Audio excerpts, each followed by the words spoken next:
Hey hi everyone, this is me Deepak Kumar Singh. आप सभी का स्वागत है एक बार फिर से अनअकैडमी पे। तो आज बच्चों हमारा टॉपिक है केस स्टडी। तो आज मैं बहुत ही अच्छा एक केस स्टडी डिस्कस करने वाला हूं, जो कि आप एक स्टूडेंट और आपके घर में भी आपके छोटे भाई बहन होंगे।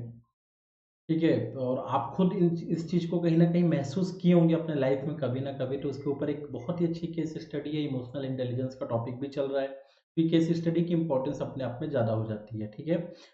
केस स्टडी को स्टार्ट करने से पहले देखेंगे बच्चों, आप सभी को टेलीग्राम ज्वाइन करना है दीपक सर यूपीएससी के नाम से। ठीक है। वहाँ पे आपको सारे नोट्स अवेलेबल होंगे। आइकॉनिक अगर आप सब्सक्राइब करते हो तो आपको लाइव मेंटरिंग, स्टडी प्लानर और mains question practice, open house with educator. ठीक है। इसके अलावा फिर लोन फैसिलिटी भी अवेलेबल होती है। क्लियर है। तो अगर आप एक साथ में पेमेंट नहीं कर पाते तो आप डिस्क्रिप्शन बॉक्स में जाकर लिंक फिल कर सकते हो, वहां से आपको कॉल आएगा और उसके बाद फिर वो असिस्ट करेंगे आपको। ठीक है। इसके अलावा देखेंगे तो बहुत ही इंपॉर्टेंट है, यूपीएससी सीएससी कॉम्बैट का एग्जाम एवरी संडे अनअकैडमी कराता है सुबह 11 बजे। ठीक है। तो उसके बहुत सारे बेनिफिट है, जैसे based on the recent syllabus of the UPSC CSC questions को टॉप एजुकेटर क्रिएट करते हैं। डिटेल वीडियो एनालिसिस भी होता है आपको क्वेश्चन पे। इसके अलावा get real time all India rank. ठीक है। तो बहुत ज्यादा इसमें एक अच्छी बात क्या है कि जब आप इस टेस्ट सीरीज को परफॉर्म करते हो तो इसमें ऑल इंडिया के जितने भी बच्चे हैं, ठीक है, मैक्सिमम 7 8 10 20 हजार बच्चे तक कभी कभी पार्टिसिपेट करते हैं। उनके बीच में आपकी रैंक आती है, फिर पता चलता है कि आपकी प्रिपरेशन कैसी है। ठीक है। Even you can practice and enhance your preparation with the Unacademy combat. Clear है। तो आप अपने प्रैक्टिस भी कर सकते हो, रिवीजन कर सकते हो, अपने प्रिपरेशन को इनहेंस कर सकते हो विद दिस। इसके अलावा देखेंगे आपको बहुत सारे स्कॉलरशिप भी आपको अवेलेबल है। ठीक है। तो ज्वाइन करने के लिए आपको ये कोड यूज करना है, दीपक 1। ठीक है। यहाँ पे फीस की बात, तो फीस में आप देखेंगे दीपक 1 कोड आपको यहाँ पे थोड़ा सा टेक्स्ट में हो गया है ऊपर नीचे। तो दीपक 1 कोड जो है ये आपको यूज करना है। After using this code you will get 10% discount, और मैं आपको पर्सनली गाइड करूंगा, पर्सनल आपका मेंटर रहूंगा through out your UPSC preparation. ठीक है। सेम ऑप्शन में भी आपको 10% डिस्काउंट यहाँ से अवेलेबल होता है। ठीक है। तो let's discuss about the case study. देखिएगा बच्चों, केस हमारे सामने क्या है, पहले केस देखते हैं फिर करते हैं study. 18-year-old girl from Rajasthan committed suicide after she failed to qualify the joint entrance exam advanced JEE advance. Daughter of a construction laborer। ठीक है। तो एक 18 साल की लड़की थी जो राजस्थान की थी। उसने सुसाइड कर लिया जैसे ही उसने देखा कि मेरा जेई एग्जाम क्लियर नहीं हुआ है, उसने सुसाइड कर लिया। ये कंस्ट्रक्शन जो लेबर थे उनकी बेटी थी। तो आप जान सकते हैं कि फैमिली बैकग्राउंड इकोनॉमिकली उतना पावरफुल नहीं है। और इसने स्कोर किया था 1125 आउट ऑफ 1200 अपने 12th के एग्जाम में, 12th बोर्ड एग्जाम में। फिर अगर आप देखेंगे नीचे तो 10th का भी दिया हुआ है कि इसने 500 में 490 अचीव किया था। इसकी परफॉर्मेंस देख के लगता है कि इस बच्ची ने 10th में 12th में अच्छे रैंक लाए, अच्छी परफॉर्मेंस की। लेकिन जेई एडवांस में क्लियर न होने के कारण इस बच्ची ने सुसाइड को कमिट कर लिया। ठीक है। और इसके अलावा देखेंगे तो इससे पहले भी इसने जेई एडवांस का एग्जाम दिया था। आप कोई भी एग्जाम ले सकते हैं, यहाँ पे हम सबके लाइफ में ऐसे रियल लाइफ एग्जाम्पल देखने को मिलते हैं। हम सभी ने न्यूज़पेपर में कई बार देखा है, जब भी रिजल्ट आते तो कहीं ना कोई कोई सुसाइड कमिट करते हुए हमें दिखता ही है। ठीक है। इवन अगर सुसाइड ना करना चाहे तो नेचुरल फिनोमिना मैं आपको बताता हूँ। जब मैं अपने ग्रेजुएशन के बाद में तैयारी कर रहा था कानपुर में। ठीक है।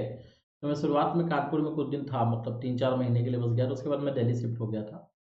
जब मैं कानपुर में था तैयारी कर रहा था तो मैंने देखा कि एक स्टूडेंट है, उसका यूपीएससी का रिजल्ट आया। वो आया रिजल्ट देखने, फाइनल का रिजल्ट था। ठीक है। बहुत पढ़ता था, मतलब बाल आल, तो उसके बाल दाढ़ी देख के लगेगा सच में बहुत बड़ा स्कॉलर बन गया था पढ़ते पढ़ते। उसने रिजल्ट देखा, 2 3 बार देखा, नहीं हुआ था। उसके बाद मालूम है क्या हुआ उसके दिमाग में कि वो सीधे जय हिंद बोलते हुए निकल गया। मतलब आपका माइंड जो है ना, ये वर्क करना बंद कर गया। मेंटल मेंटली इल हो गया वो सडन। एक हफ्ते बाद उसके पेरेंट्स आते हैं ढूंढते हुए कि भाई बेटा कहाँ है मेरा। आप समझ सकते हैं। तो ये जो एक हमारे कॉम्पिटिटिव एग्जाम की जो प्रिपरेशन है और जो हमारी स्कूल की स्टडी है, ठीक है, हम स्कूल में देखा है कि बहुत से बच्चे बहुत अच्छा करते हैं। जैसे आप सबके जान पहचान में बहुत से बच्चे होंगे जिन्होंने स्कूल में बहुत अच्छा किया होगा, लेकिन आज कंपटीशन में बहुत आगे नहीं है या फिर कहीं छोटी सी नौकरी कर रहे हैं, लेकिन स्कूल में वो आपके टॉपर थे और आप उनसे अच्छी जॉब कर रहे हो। तो ये भी तो हमने रियल लाइफ में देखा है। लेकिन कुछ बच्चे क्या होते हैं कि तीसरे टाइप के जो बच्चे होते हैं कि जिनके अच्छे मार्क्स आए, कंपटीशन नहीं निकल पाया और सुसाइड कमिट कर लेते हैं। तो आज इसी केस पे अच्छा डिस्कशन करना है, देखते हैं कि आप लोग भी क्या आंसर देते हैं और कैसे हम लोग डिस्कस करते हैं। ठीक है, ये क्लास रिकॉर्डेड है क्योंकि न्यू ईयर का टाइम है, जब ये आपकी क्लास हो रही होगी तो मे बी 31st या फर्स्ट की डेट होगी। ठीक है, और उस दिन ये क्लास चल रही होगी। मैंने एडवांस में ये क्लास रिकॉर्ड की है ओनली फॉर यू, ताकि उस गैप में टीम ऑफ मतलब छुट्टी पे है, तो उस समय आपको कहीं ना कहीं लेक्चर आप ऐसा ना रहे कि गैप हो जाए, स्टडी से दूर ना जा पाए आप। तो मैं आपके लिए रिकॉर्डेड क्लास लेकर भी अवेलेबल हूँ। ठीक है, चलिए देखेंगे। फिर सेकेंड पहलू ये है कि जो उसका भाई है बड़ा, उसने बोला कि only people with money can clear the exam. ठीक है, क्योंकि एग्जाम कॉम्पिटिटिव एग्जाम को क्लियर करने के लिए कोचिंग क्लास चाहिए और कोचिंग क्लास में लाखों फीस ली जाती है, और जो पर्सन के पास मनी होगा वही एग्जाम निकाल सकता है। फिर अगला ही स्टेटमेंट वो बोलता है, what about the student from the rural areas. और जो बच्चे जो स्टूडेंट रूरल एरिया से बिलोंग करते हैं उनका क्या। अच्छा, उस बच्ची की डेथ के बाद में उसके पेरेंट्स को बहुत बड़े लेवल पे ह्यूज मनी मिला। पॉलिटिशियंस ने दिया, लीडर्स ने दिया, सिंपैथाइजर्स ने दिया, कुछ एनजीओ ने दिया, ऐसे जो भी लोग थे सबने पैसे दिए और उस पैसे से एक लाइब्रेरी की बिल्डिंग उसकी याद में बनवाई गई। This is the whole story. यहाँ पे दो क्वेश्चंस आपसे पूछे गए हैं। ठीक है, जो पहला क्वेश्चन है, पहला क्वेश्चन आपसे बोला है discuss the ethical issues based on the fact in the case study and similar incidents happening in the different part of the country. ठीक है, तो आपको पहले क्वेश्चन में इस बात का आंसर देना है कि जो डिफरेंट एथिकल इश्यूज हैं या प्रेजेंट टाइम में कंट्री के अलग अलग डिफरेंट एरियाज से हमें लगातार सुसाइड की खबरें आती है due to failure in the competitive exam और कॉलेज एग्जाम या अदर एग्जाम्स जो भी हो। ठीक है, कॉलेज एग्जाम में तो खैर इतना बड़ा चैलेंज होता नहीं है, मेनली कॉम्पिटिटिव एग्जाम में देखा जाता है कि इतना एक गैप देखने को मिलता है। ठीक है, मेडिकल का एग्जाम हो गया, नीट हो गया, आईआईटी हो गया, यूपीएससी हो गया। ठीक है, इन सब चीजों में बच्चे कहीं ना कहीं फेस नहीं कर पाते, बहुत मेहनत करते हैं, उसके बाद से रिजल्ट से टूट से जाते हैं। और मैंने आपको भी पढ़ाया था कि जो बच्चा टूट जाता है उसके लिए इमोशनल इंटेलिजेंस कितना ज़्यादा जरूरी है। ठीक है, क्लियर है। तो आपको यहाँ पे एक तो एथिकल इशू बताना है, सेकंड आपको बताना है what moral lesson can be learn from the case study. और इस केस स्टडी से हम किस मॉरल लेसन को समझेंगे। हिंदी मीडियम वाले बच्चे बिल्कुल भी ऐसा महसूस ना करें कि दीपक से उनके बारे में ध्यान नहीं रख रहे। ये अगले पेज पे पूरा हिंदी दिया हुआ है, आप पीडीएफ मेरे टेलीग्राम चैनल @दीपक सर यूपीएससी से डाउनलोड कर लेंगे। ठीक है, हाँ, तो वहाँ भी आपको मिल जाएगा। तो ऐसा नहीं है कि बिल्कुल आपको पीछे छोड़ दिए, लेकिन लेके चल रहे हैं। चलिए, तो सबसे पहले क्वेश्चन के आंसर को देखते हैं हम लोग। पहला क्वेश्चन है कि इस पूरे केस में एथिकल इशू आपको क्या दिखता है। तो मुझे इस पूरे केस में जो एथिकल इशू दिखता है वो है social peer pressure on youth और student to perform and succeed. ठीक है, इस लाइन को मैं दो लाइन से दो पॉइंट पे लिख सकता हूं। सम टाइम हमारे ऊपर एक सोशल प्रेशर होता है, ठीक है, क्लियर है, टू परफॉर्म, ठीक है, कि हम अच्छा परफॉर्म करें, टू परफॉर्म गुड, ठीक है, या फिर सक्सीड का, सक्सेस का।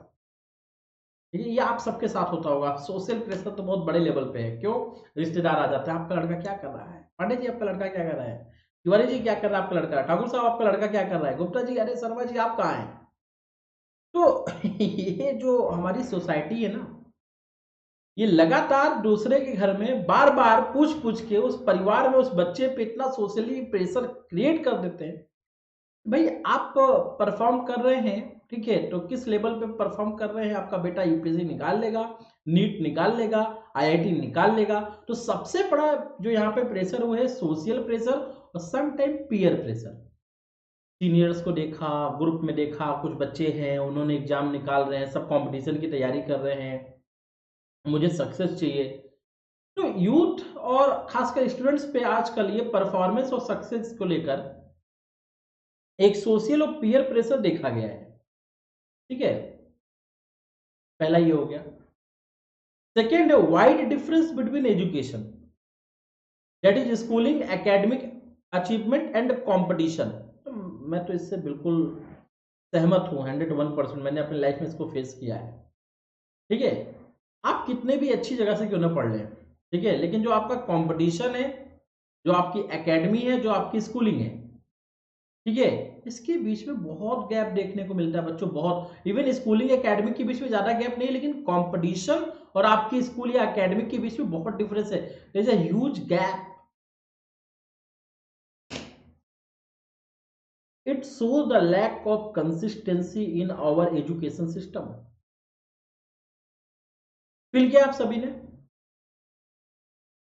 कि हमारा ग्रेजुएशन, मतलब आप बताएं ना, आपने से बहुत से बच्चे इंजीनियरिंग किए होंगे, बहुत जगह इंजीनियरिंग होती है, बहुत जगह लोग जाते हैं, खूब एडमिशन लेते हैं, लाखों बच्चे हर साल इंजीनियर बन के निकलते हैं। कितने बच्चे जॉब पा पाते हैं? और मान लो जॉब नहीं मिली तो चलो कंपटीशन की तैयारी करें, तो उनको लगता है कि ये तो यही लोक से परलोक में आ गए। समझ रहे हैं? जैसे स्वर्ग और नर्क है ना, तो ऐसा एहसास होता है कि अभी तक तो सब निकाल लिए थे तो स्वर्ग था, अब तो नर्क में आ गए, क्योंकि कंपटीशन में, कॉम्पिटिटिव एग्जाम की तैयारी में कंपटीशन है। क्यों कंपटीशन ही नहीं है, ठीक है, प्रेशर है, सोशल प्रेशर है, पीयर प्रेशर है। कुछ बच्चे जो इकोनॉमिक बैकग्राउंड, अच्छे इकोनॉमिक बैकग्राउंड से नहीं आते, उनके ऊपर अर्निंग का प्रेशर है। और उसके बाद आपने जो अब तक पढ़ा है, आपको लगे कि ये तो बस एक माया जाल था, एक भ्रम था, वास्तविकता तो अब आने वाली है, तब आप क्या करेंगे? समझ रहे हैं? तो वहां पे कॉन्फिडेंस कहीं ना कहीं ब्रेक होता है। और कहीं ना कहीं जो हमने अब तक सीखा या पढ़ा, वो खैर इसका फायदा तो है, ये मैं नहीं कह रहा हूं, अब तक आपने बहुत अच्छा कुछ सीखा है, लेकिन प्रैक्टिकल ग्राउंड पे इसका बहुत ज्यादा कंट्रीब्यूशन देखने को नहीं मिलता है। थर्ड यहाँ पे इशू क्या है, education is still not able to address rural urban divide और इंग्लिश रीजनल मीडियम डिवाइड। जो आज की शिक्षा है हमारी, ये खुद ही रूरल अर्बन डिवाइड को खत्म नहीं कर पा रही है। इंग्लिश, इंग्लिश का भरमार, तो रूरल एरिया में इंग्लिश नहीं है, या तो रूरल एरिया में इंग्लिश ले आओ, या ऐसा एजुकेशन रखो जिसमें रूरल और अर्बन में डिफरेंस ना हो। यूपीएससी में खासकर आप देखोगे, यूपीएससी का हर साल रिजल्ट आता है, हर साल ये डिबेट होता है, after prelims, after mains, after interview, कोई भी रिजल्ट आ जाए, डिबेट स्टार्ट हो जाता है कि how many students selected from the Hindi background, and people started protest, people started saying फला धमाका, ये वो फला फला फला, सब कुछ बोलते लोग। क्या उसका क्या आधार है? जबकि अगर हम पीछे मुड़ के देखें तो हमारा एजुकेशन जो है वो वही एड्रेस नहीं कर रहा है, रूरल अर्बन डिवाइड को, English regional and medium language divide को। ठीक है, क्लियर है? Cracking competition through the coaching versus self effort becoming up hill task for frustrating. यार ये तो समझाने की जरूरत नहीं है, आप में से कितने बच्चे इस चीज को महसूस करते होंगे, कर रहे हैं कि नहीं कर रहे हैं? आप में से बहुत से बच्चे जो सेल्फ स्टडी कर रहे हैं, कभी कभी डिमोटिवेट हो जाते हैं। ठीक है, आपकी बात छोड़ दो, कभी कभी मैं भी हो जाता हूं, मैं आपको खूब कहता हूं नहीं मेहनत कर लो, मेहनत कर लो, लेकिन जो बच्चे बहुत पीछे हैं, जिनका एकेडमिक बहुत अच्छा नहीं है, तो मुझे कहीं ना कहीं मजबूरी में आके बोलना पड़ता है, यार कम से कम ऑप्शनल की कोचिंग कर लेना यार, क्योंकि यूपीएससी में जो सिलेक्शन होगा वो मेंस और इंटरव्यू के नंबर से ही होना है, और मेंस में सबसे बड़ा रोल जो है वो ऑप्शनल का है। और ऑप्शनल में आपके ग्रेजुएट लेवल की, बैचलर लेवल की एजुकेशन नॉलेज चाहिए, जीएस में तो 12th लेवल की चलेगी, लेकिन वहां पे आपकी नॉलेज शुड बी इनहैंस। उस नॉलेज के लिए या तो आप अच्छे यूनिवर्सिटी से पढ़े हो, तो आपका का वर्क हो जाएगा, काम करेगा, लेकिन नहीं पढ़े तो प्रॉब्लम देगा। ठीक है, क्लियर है?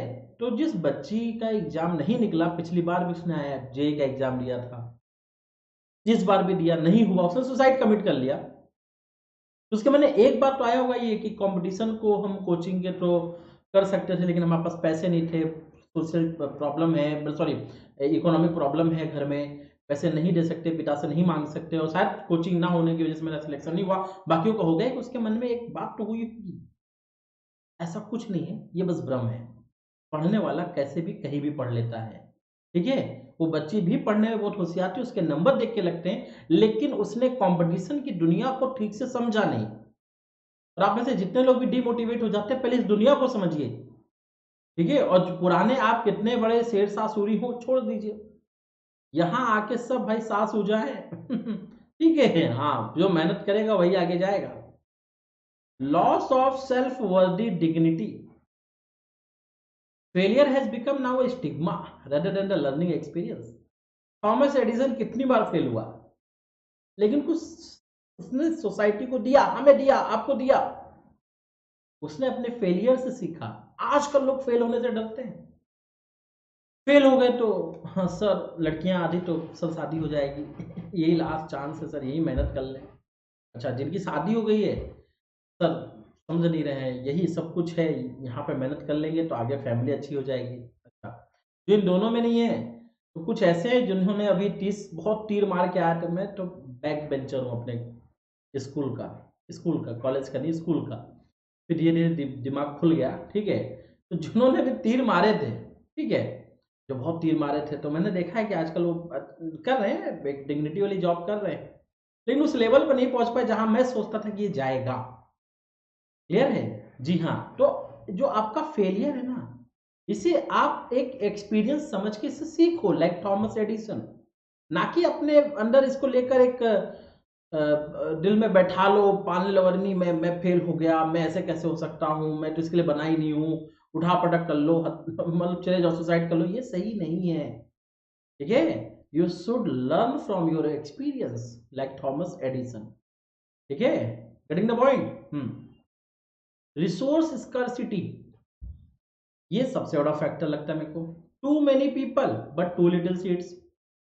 आईएएस में 10 लाख लोग आते हैं प्रीलिम्स में, ठीक है, लेकिन सीट्स होती है 900, 800, 700, ठीक है। That remind of the governance failure which is not able to expand state resource. अगर स्टेट के रिसोर्स को, अगर स्टेट का डेवलपमेंट होगा, गवर्नेंस अच्छा होगा, स्टेट बहुत आगे बढ़ेगा, तो स्टेट को दूसरे अधिकारी चाहिए। जैसे हमारे वैदिक काल में, ऋग वैदिक काल में तो अधिकारी होते ही नहीं थे, सभा समिति से सब चलता था। उत्तर वैदिक काल में अधिकारी आए क्योंकि स्टेट थोड़ा डेवलप होने लगा। मौर्य में अधिकारी पे अधिकारी आ गए, 27 सीटा अध्यक्ष आ गए, समझ रहे हैं, 18 तीर्थ आ गए। ये क्या है, 12 था कि 18 था, थोड़ा नंबर में क्या जाते हैं, ढूंढ लेना, लिख लेना इसमें, ठीक है। तो इतने सारे अधिकारी आ गए, क्यों? क्योंकि स्टेट का रोल डेवलप हो गया, गवर्नेंस अच्छा था। गवर्नेंस अच्छा नहीं होगा, स्टेट कैसे डेवलप, जब स्टेट आगे जाएगा तो उसको नए नए लोगों को भर्ती करने की जरूरत पड़ेगी, ठीक है। तो रिसोर्स स्कार्सिटी भी इसका एक बहुत बड़ा मुद्दा है। These are the ethical issues that I am trying to explain you, ठीक है, और बहुत इंपॉर्टेंट भी है। हिंदी वाले बच्चों के लिए यहाँ पे लिखा हुआ है, वो यहाँ से देख लेंगे, ठीक है। चलिए, अब सेकेंड जो क्वेश्चन, में फिर से आपको पिछले क्वेश्चन में ले चलता हूं, जहां पे आपने देखा सेकेंड क्वेश्चन क्या कह रहा है कि यहाँ पे देखिए, what moral lesson can be learn from the case study. आप केस स्टडी से आपने कौन से नैतिक सबक सीखे? तो आइए देखते हैं भाई, नैतिक सबक मैंने क्या सीखा, आपने कुछ और सीखा। देखो, मैंने तो यहाँ पे आपको 5 दिए हैं, आप 2 या 3 और बढ़ा लेना, ठीक है। चलिए देखते हैं एक एक करके कि क्या है। पहला, the role of nurturing children for becoming good human not good success. एक सबक सीखा कि हमें बच्चों को, ठीक है, फेलियर को टैकल करना सिखाना चाहिए। हमें उन्हें एक प्रोडक्ट नहीं बनाना चाहिए कि प्रोडक्ट बना के लॉन्च कर दो आईएएस के लिए। अब आप बताइए, मैं नाम नहीं लेना चाहूंगा, इस प्लेटफॉर्म पे नाम लेना गलत है, लेकिन एक चीज तो मैंने भी फील की है, हमारा एजुकेशन सिस्टम अच्छा होना चाहिए, लेकिन मैंने भी रिसेंट क्या देखा है कि बहुत से पेरेंट्स ऐसे हैं जिन्होंने अपने बच्चों को, कि नहीं मेरा बच्चा कलेक्टर बनेगा भाई साहब, ठीक है, और उसके लिए क्लास 6 से उसको ह्यूमैनिटी के सब्जेक्ट में मेहनत, क्लास 6 से इवन, समझ सकते हो आप, वो 6 नहीं तो 11 से तो बिल्कुल पक्का और श्योर हो गया है।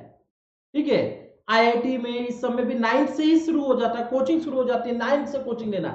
बच्चे के बचपन को क्यों छीन रहे हो? जहां पे उसे इमोशनल इंटेलिजेंस चाहिए वहां पे आप इंटेलिजेंस के पीछे भगा रहे हो, बर्बाद हो जाएगा बच्चा आपका। ठीक है ना, बच्चे को पहले आप उसको अच्छा सा उसका बचपन, तो आपने प्रोडक्ट लॉन्च कर दिया, ठीक है, आईएएस निकाल लिया, लेकिन आईएएस निकालने के बाद उससे एक बार पूछो तो, बेटा आर यू हैप्पी? इतने साल से मेहनत कर अचीव कर लिया, खुश तो होगा, लेकिन अपने जीवन से खुश है कि नहीं है ये पूछो।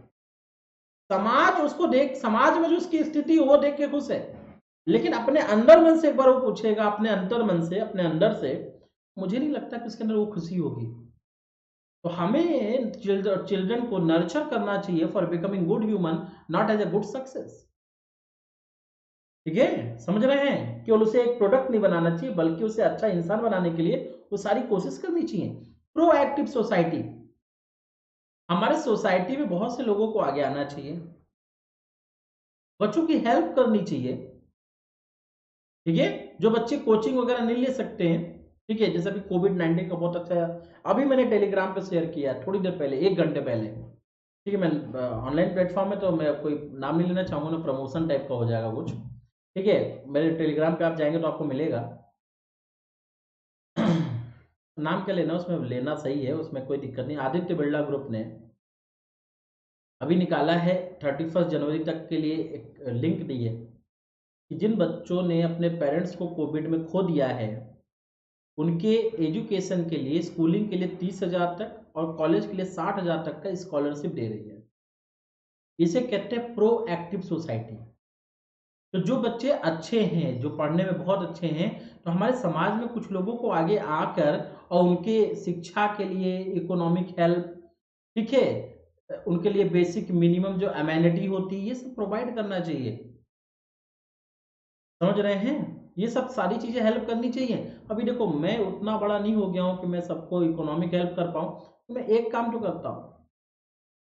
जो बच्चा सेल्फ स्टडी कर रहा है, अगर वो सीरियस है, तो मैं 24 घंटे अवेलेबल हूँ उसके लिए। आप में से कई बच्चे होंगे, आपको मालूम होगा, रात को 2-3 बजे भी आप कॉल करते हो तो मैं रिसीव करता हूँ। ठीक है? ऐसा नहीं है। लेकिन अगर आप मेहनत करें तो मैं, मुझसे जो अभी हो पा रहा है वो मैं कर रहा हूँ। ठीक है? ठीक है? उसके बाद अगर भगवान चाहेगा, इंशाल्लाह सबको सब अच्छा होगा, तो आगे जब मैं अच्छे से अपने आप को स्टेबल कर लूँगा, तो मैं भी ऐसा काम करूँगा जहाँ पे वो गरीब बच्चे जो कोचिंग वगैरह के लिए पीछे हो जाते हैं, मैं उनके लिए और मेहनत कर पाऊँ। ठीक है? थर्ड है ईजिंग आउट प्रेशर, दबाव को कम करना। ठीक है? ये सबसे बड़ा रीज़न है। ठीक है? तो हमें बच्चों पे दबाव को झेलने के लिए, दबाव को समझने के लिए एक तो इमोशनल इंटेलिजेंस का डेवलप होना ज़रूरी है।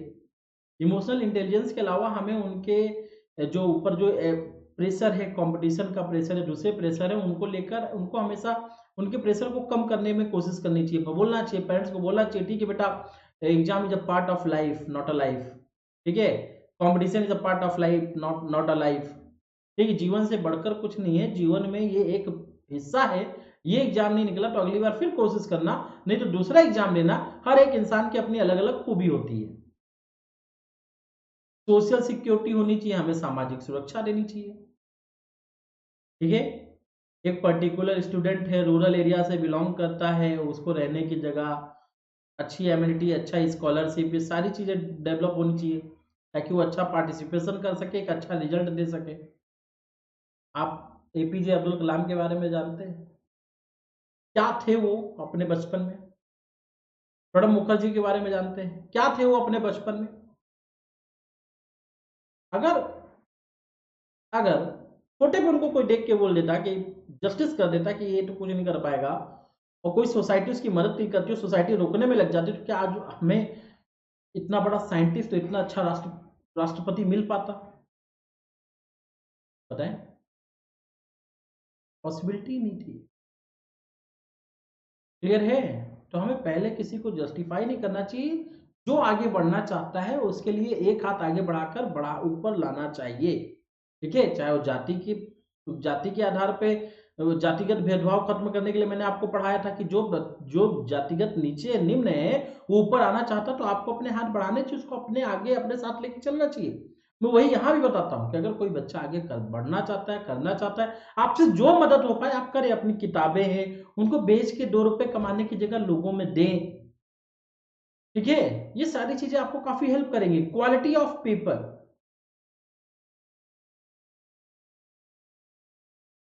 ठीक है, क्वालिटी ऑफ पेपर, ये बहुत बड़ा मुद्दा है। क्या अगर आप कंपटीशन की पेपर करा रहे हो, कंपटीशन का एग्जाम करा रहे हो, एग्जाम पेपर जो आपने स्कूलिंग या एकेडमिक में पढ़ा है उसी से रिलेटेड हो, क्वेश्चन टफ है वो चलेगा, लेकिन question should not out of this syllabus.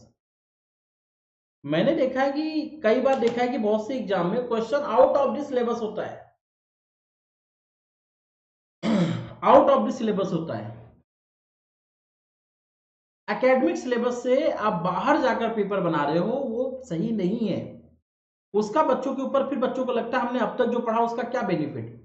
अगर आधे से ज्यादा पेपर ही आउट ऑफ सिलेबस आ रहा है जो अब तक हमने पढ़ा है, तो हम आगे जाके फिर तो वो कोचिंग लेने के लिए मजबूर हो गई, और फिर उसके मन में तो आएगा ही coaching is everything.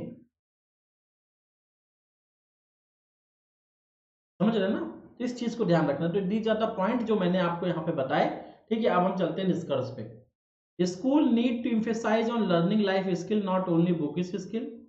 It is also well known fact that many who were not intelligent in their school days did well in their future, and also many who did not have formal education, formal schooling became a great one, such is Vivekanand. ठीक है, तो याद रखेंगे school किसी के जीवन में कौशल सीखने पर जोर देने की जरूरत है। ठीक है, मतलब जीवन कौशल सीखने के लिए, मतलब हमें लाइफ स्किल सिखानी चाहिए, ना कि किताबी भाषा। केवल किताब ही सब कुछ ऐसा नहीं, बल्कि लाइफ स्किल, जीवन में कैसे सर्वाइव करें, सोसाइटी में कैसे सर्वाइव करें, फ्यूचर में कैसे अपने आप को लेके चले, यह सीखना जरूरी है। ठीक है, आके आने वाले उतार चढ़ाव को कैसे हम एडजस्ट करें, मतलब इमोशनल इंटेलिजेंस। ठीक है, इसके अलावा ये भी आपने देखा होगा कि जो अपने स्कूल के दिनों में बुद्धिमान नहीं थे उन्होंने अपने भविष्य में अच्छा किया है। जैसा अगर आप देखेंगे विवेकानंद, तो उनके पास में कोई औपचारिक स्कूल शिक्षा नहीं थी, बहुत अच्छे स्कूल से नहीं पढ़े हुए थे। ठीक है, क्लियर है, लेकिन विवेकानंद आज हम सभी के बीच में, हर एक स्टूडेंट के बीच में, इवन यूपीएससी वालों के लिए तो दिल दिल में राज करते हैं। ठीक है, क्योंकि उनको कुछ ऐसे कोटेशन, उनके कुछ ऐसे शब्द हैं, स्टेटमेंट्स हैं, सेंटेंस हैं जो हमें दिन पे दिन मोटिवेट करते हैं कुछ अच्छा करने के लिए। क्लियर है, तो बस आज का सेशन यहीं तक रहेगा। Thank you so much. ठीक है, बैचेस न्यू आ चुके हैं तो उनको आप यूज करेंगे। ठीक है, और सब्सक्राइब करेंगे, और एमसीक्यू टेस्ट 6 PM पे आप अनअकैडमी लर्निंग ऐप पे। ठीक है, और मेरे अंडर में तैयारी करने के लिए मेरा रेफरल कोड यूज करेंगे दीपक1 वाइल गेटिंग सब्सक्रिप्शन। ठीक है, दी ज़्यादा यूपीएससी सीएससी बैचेस। ठीक है, सेशन को आप, ठीक है, लाइक शेयर और सब्सक्राइब कर सकते हैं। Thank you so much for watching the class. Bye bye, take care, have a good day.